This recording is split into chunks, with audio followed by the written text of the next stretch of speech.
Les rebelles Twirwaneho, alliés au M23, ont publié un communiqué le 8 juillet 2025 alertant sur une opération militaire d'envergure dans les hauts plateaux de Minembwe, au sud Kivu, dans l'est de la République démocratique du Congo. Selon le communiqué, les forces armées de la République démocratique du Congo mèneraient une opération coordonnée avec les forces de défense nationale du Burundi et les Wazalendo. L'objectif présumé de cette coalition serait de prendre le contrôle de plusieurs zones habitées par la communauté Banyamulenge, une minorité ethnique vivant dans les montagnes de Minembwe. Les rebelles Twirwaneho dénoncent un risque d'expulsion forcée des populations locales qu'ils considèrent comme une menace grave.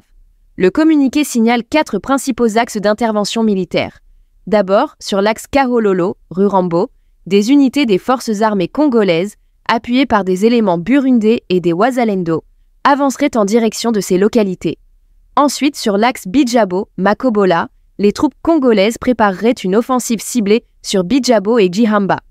Sur l'axe Rugezi-Mukela, des Wazalendo accompagneraient les forces armées en direction de Mukela et Biziba. Enfin, sur l'axe Rukombe-Gawera, des mouvements préparatoires s'y seraient signalés, coordonnés avec les troupes congolaises et les Wazalendo. Twirwaneho affirme que des drones de surveillance et des avions de chasse de type Sukhoi ont été mobilisés pour appuyer les troupes au sol. Ces appareils pourraient, selon eux, frapper des positions stratégiques tenues par leurs hommes, mais aussi des zones habitées. Le mouvement ajoute que le général Pacifique Massunzu, officier congolais, dirigerait cette opération militaire depuis Kisangani. Depuis le 7 juillet 2025, un appareil militaire non identifié survolerait la région de Minembwe. Ce survol aurait semé la panique dans plusieurs villages, la population redoutant une nouvelle vague de combats. Dans leur communication, les responsables des rebelles Twirwaneho affirment vouloir défendre la communauté Banyamulenge contre ce qu'ils considèrent comme une opération de harcèlement et d'expulsion planifiée. Ils déclarent ne pas chercher l'escalade mais affirment leur droit à l'autodéfense. Jusqu'à ce jour, aucune réaction officielle n'a été émise par le gouvernement congolais ni par les forces armées au sujet de ces allégations. Pour rappel, le 30 juin 2025, une frappe aérienne avait déjà touché la zone, faisant 2 blessés civils dont un enfant.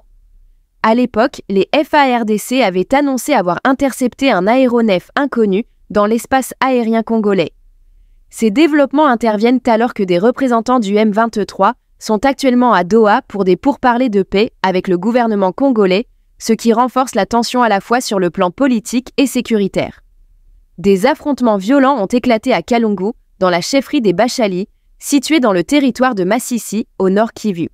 Ces combats ont opposé les miliciens Wazalendo aux éléments du M23 AFC, soutenus par la Rwanda Defense Force, RDF.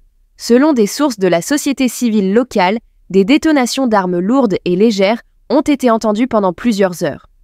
Les affrontements ont entraîné la paralysie des activités socio-économiques dans la région, avec de nombreuses familles fuyant vers les villages voisins. Le M23, un groupe rebelle actif dans l'est de la RDC, est accusé par Kinshasa et l'ONU d'être soutenu militairement par le Rwanda, bien que Kigali démente ces allégations. Des rapports de l'ONU suggèrent que le Rwanda exerce un contrôle sur le M23, avec des troupes rwandaises stationnées dans les zones sous contrôle du groupe rebelle, ce qui a exacerbé les tensions entre les deux pays. La situation sécuritaire dans la région reste préoccupante, avec des violations continues du cessez-le-feu et des déplacements massifs de population.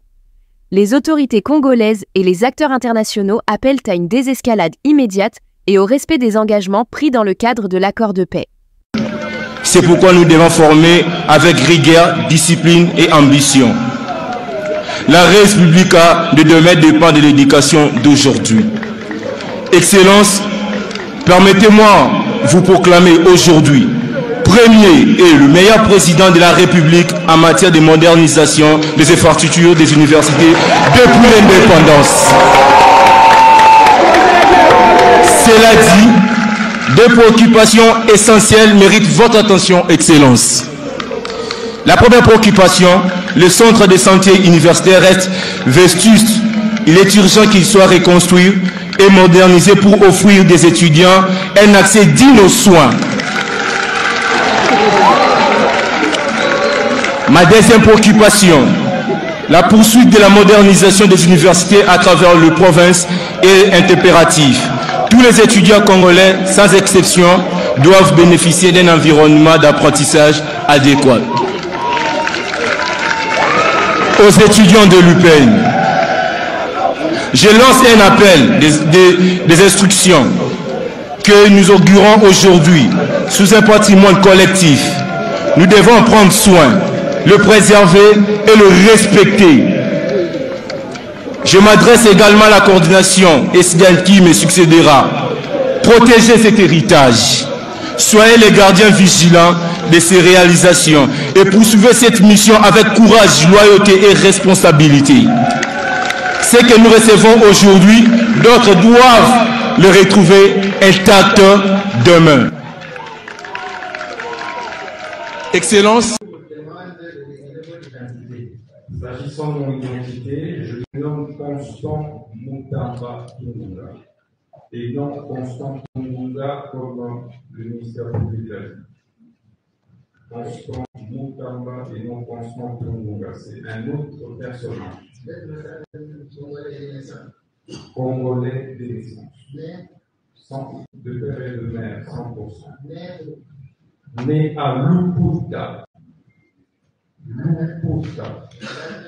le 24 avril 1988. Tungunga Kasongo Keli, en vie. Ngalula Kabachadi Mari.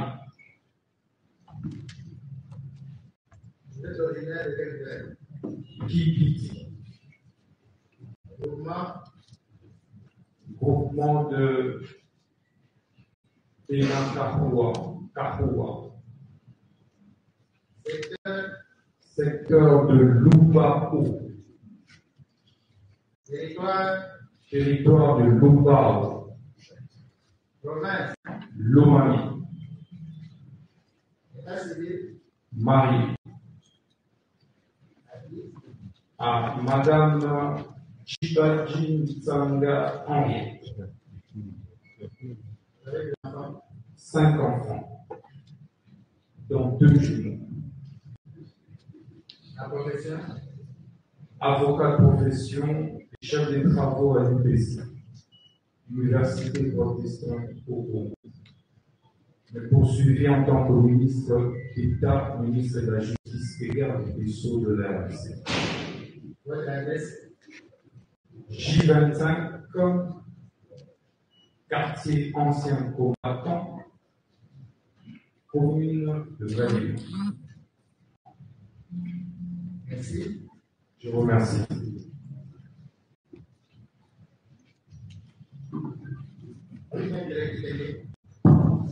Merci, Monsieur le Premier Président. Nous sommes arrivés à la fin de cette édition. Merci à vous de nous avoir suivis jusqu'ici. Si vous avez apprécié ces contenus, n'oubliez pas de vous abonner à notre chaîne, d'activer la cloche de notification pour ne rien manquer de nos prochaines vidéos. Likez et partagez cette vidéo. On se retrouve très prochainement. À bientôt.